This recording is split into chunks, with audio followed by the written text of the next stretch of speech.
বড় পিসুর বাড়ির এই দোপাটি ফুলগুলো দেখে একদম মনে হচ্ছে ছোট ছোট গোলাপ ফুল। আমাদের এই বাড়িটার মধ্যে অদ্ভুত এক মায়া আছে, তাই আমার কাছে এটা মায়াপুরী। যখন বাবার বাড়ি ছেড়ে আসি তখন মানুষগুলোর জন্য মন খারাপ হয়, আর এই মায়াপুরীকে ছেড়ে যাওয়ার সময় এই বাড়িটার জন্য অদ্ভুত মন খারাপ হয়। এমন মন খারাপ আমারই শুধু হয় তা নয়, সবারই কিন্তু হয়। এমন দালান বাড়ি আমার বরাবরই খুব পছন্দের, আর এখানে খুব একটা সময় কাটাতে পারিনি বলেই হয়তো এতটা মন খারাপ হয়। আমার আর রুজানের যে কত প্রিয় জায়গা আছে এই বাড়িতে কি বলবো।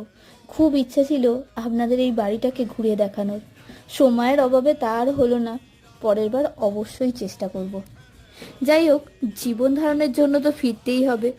উজানও মনকে ক্ষণিকের জন্য বোঝাতে পারে না, বেশ কিছুক্ষণ কান্না মন খারাপ নিয়ে ফিরে আসতে হয় ওকে।